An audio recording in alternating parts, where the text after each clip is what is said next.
e-commerce and even B2B, no, I mean, in general, the industry is growing. No, definitely the need for fulfillment providers will be high and will continuously grow in the next 5 years. Definitely. Now, it's really something that it's really up to the MSMEs, no, specifically if they would really want to outsource their services to us and to other fulfillment providers.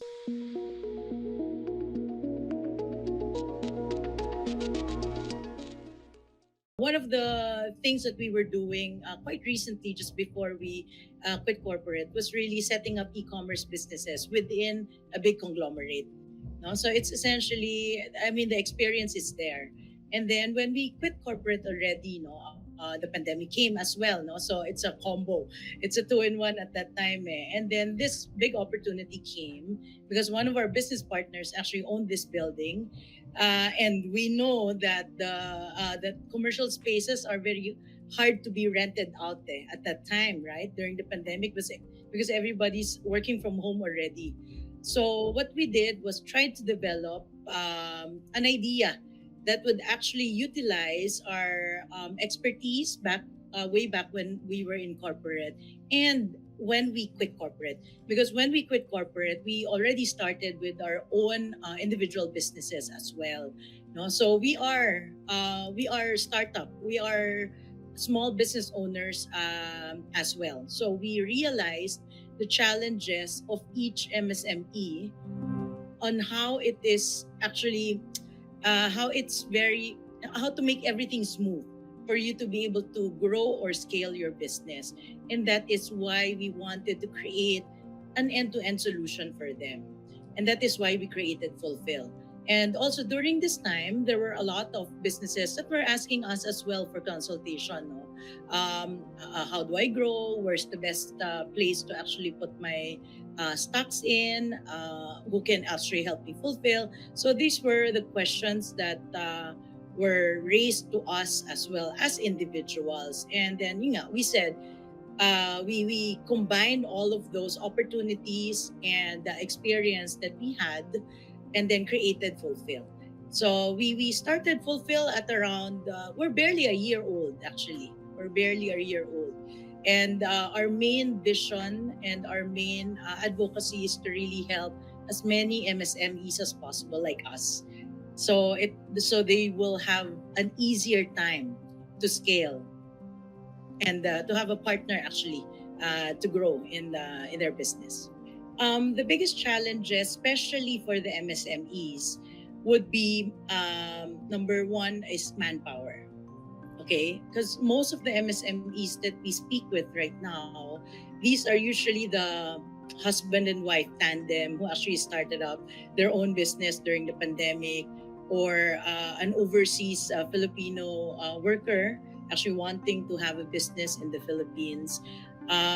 So the challenge really is, how do I set up my team? And will it be really efficient if I set it up myself? Because if you set up your team, beyond the team, of course, you'd have to consider the location, of course, right? I mean, the warehouse. Where will you put your stock? Who will man that location? Will you be able to trust that person? How can I let go of the operations as well? Because if I am the owner myself, I will not have time for other stuff anymore if I run the actual operations, the actual picking and packing already, so I would have, my time would be more important spent on doing marketing, doing branding, doing selling, rather than just operating, doing picking and packing of my orders. So that is really the biggest challenge that these MSMEs are encountering. Number two would be, who can I trust, in terms of a service provider? So a service provider can be, a fulfillment provider, order fulfillment provider. It can also be a content provider as well, because of course now at this day and age, everyone's into social media, right? So you have, of course, Facebook, IG, TikTok, and what have you. So it's very important that each of the brands will have their presence and relevant presence in social media. So most of the time, again, if you're a one-man or a two-man team, you won't really have time to think of content anymore, right? So it's very important for you to have, or for you to have a partner, or to for you to outsource these services to those who actually are experts in that particular field. So in terms of the output of the content and the efficiency of the fulfillment, it will all be better in terms of KPIs, right? Instead of you just doing all by yourself. Pasig, yun nga, again, it's super convenient and strategic. Why? Because it's actually near Makati, near BGC, it's near QC, it's actually almost near Alabang South as well, no? So maybe the farthest from Pasig maybe Valenzuela, probably, I don't know. But in general, if you look at the radius, no, where Pasig is, it's quite near, quite probably 10 to 15 or maximum 20 kilometers away from every location within Manila. And and our location specifically, no, we're not in the far Pasig area. We're actually very near C5. So in 5 minutes, you're actually in BGC. So that's how ideal the location really is. Actually, if you look at the trend, no, if you look at industry data, currently e-commerce contributes to around 4 or 5% to the retail industry. No, it's actually a good number already compared to pre-pandemic. Pre-pandemic, it was barely 1%. No, and the 4%, 5% is the trajectory in the next 3 to 5 years, it would more than double. No, so it would increase to more than 10%, maybe in about 3 to 5 years. And in terms of share of business, of course, likewise, the growth will be. It's actually expected to grow at least by 20-30% year on year. But of course, at the end of the day, brick and mortar is still the king, no, at this point. But the growth trajectory of e-commerce is really, really very high. And since for MSMEs, actually, there are around MSMEs actually contribute to around 99% of all the enterprises in the Philippines, and it has been growing double digits, especially during the pandemic. And you see that most of the MSMEs actually who started up their own brands or their own business actually started online first. That's the majority of the trend right now. That's why the business growth of e-commerce category as it is, is actually growing faster than brick and mortar. But what we see also in terms of trend, for these pandemic babies that started online first, once they actually get a feel of the market and get significant critical mass, they actually start to go integrate into brick and mortar as well. So same way in terms of that trend, so for FullFill, what we try to always do is listen to our clients. No, so when FullFill started a year ago, honestly, it was really meant for e-commerce players. No, that was really the original intent. But over the course of the past 6 to 12 months that we've been operating, we have actually expanded already our services to increase from B2C, which is consumers or e-commerce sales, to include B2B or business to business channel fulfillment services as well. So at this point, if I'm not mistaken, we are the only one fulfillment center who actually caters to both fulfillment services. Outlook, since e-commerce and even B2B, in general, the industry is growing.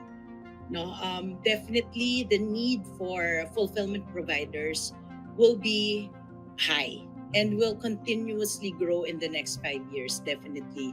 Now, it's really something that it's really up to the MSMEs, specifically, if they would really want to outsource their services to us and to other fulfillment providers. Because a lot, when we converse with them, a lot of them actually are, because these are the owners themselves.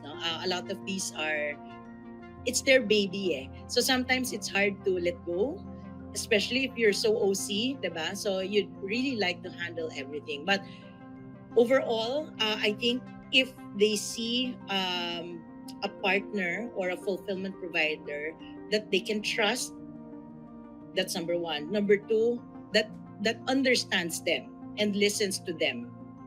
And number three, of course, would be financially viable for them. If those three things you can actually check, I feel for the MSMEs, they will be more than willing actually to outsource the fulfillment to fulfillment providers like us. And again, as probably as I mentioned earlier, no, we actually don't just do fulfillment services. No, we also do content creation as well. And for the things that we actually cannot do it ourselves, or we cannot provide our tenant partners directly, we actually work with collaborator partners as well. So what we strive to actually, what we aim to do is actually to create an ecosystem whereby these MSMEs would know whom to talk to. For example, I need to register my business. For example, who can I speak with? So we have a collaborator partner with that.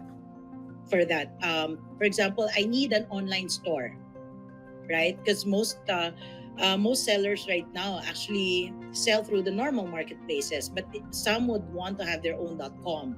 So if they want to create their online store, we also have a collaborator partner for that. So yeah, so I think that is our edge really. It's really the ecosystem that we're building for these MSMEs. It's really the maturity of the MSMEs right now. That's why at this point, it's very important that we listen to them. And what we always tell them is, we are here to actually support you. We are your partners in growing your business. Don't treat us as a menu. So that's what I always tell my partners. We are not a menu. We are your business partners. So as long as it is, feasible for both parties to do or to pursue, then we are open to. We are very much open to change or to adjust to their needs as well. It's our first year, no. We're again barely a year old. We're making sure that our concept is really something that's acceptable to our clients, no. And we want to make sure that our current clients will be happy with us, no. So once we actually tick that box that everyone is happy with us, then we actually move on to expanding. Our target plan is actually to expand in about 10 more locations in 5 years. And the intent is really to expand in outside the metro already. So it won't be in Metro Manila, probably in the provinces already. Because if another profile that I failed